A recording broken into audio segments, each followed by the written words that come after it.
Okay, let's get serious now. This is another FireRender for GPU technology preview, and in this preview I will talk about motion blur and our GPU renderer.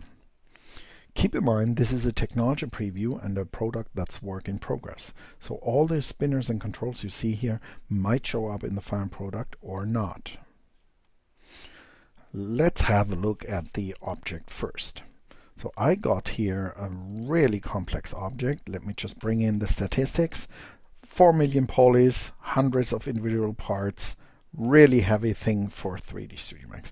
So I would like you to just see how the viewport updates are working, how I can rotate and manipulate the viewport. Because there's one funny thing you will realize, that our real-time GPU update will be much faster. So I'm moving right now, I'm panning here right now, and you can see how jumpy it is. So you will see that our GPU renderer updates this scene much faster than here this viewport in 3D Studio Max, and that's including full global illumination and the skylight physical sky simulation.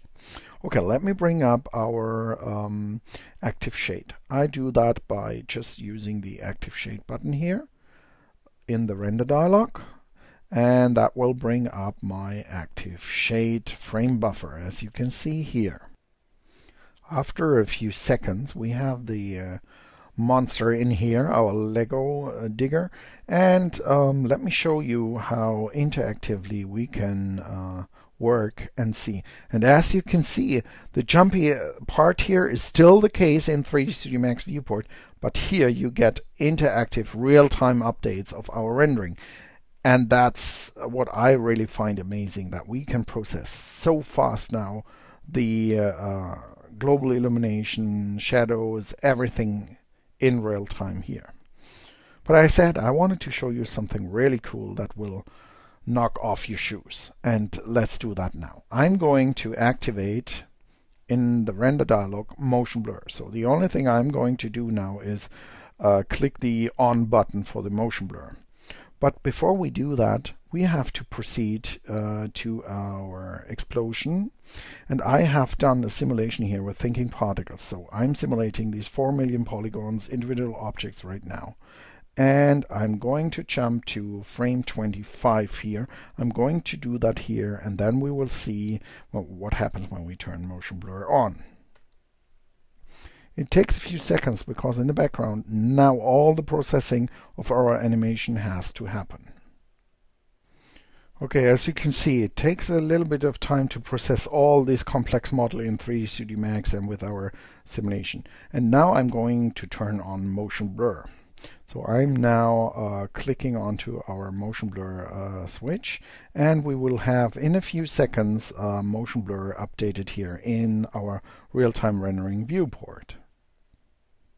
So here we go. It took a few seconds, yes, because we have a lot of individual objects here, all with motion blur, but as you can see, we are fully interactive even with motion blur. I'm rotating around, we can move in, move out, and I think that is more than amazing, because we are not talking here about a cheap camera motion blur that you see everywhere with these GPU renders. We're talking here deformation, we're talking here individual objects moving, all with different speeds, the full deal, the full deal. And if you look closely, you will see full deal means we also have motion blur in the shadows.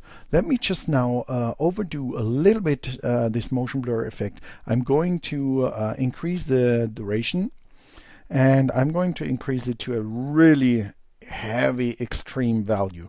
So I'm going to overdo the motion blur effect now. But again, I'm typing in this, it takes a few seconds, and then we will see extreme motion blur. I think that rocks. That's really amazing. Extreme motion blur, you can see in the shadows everywhere. Objects non-moving are totally sharp, not blurred at all. So we have here really nice interactive motion blur.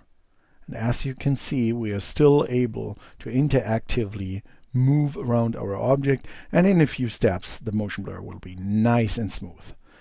So I think that's a really amazing thing.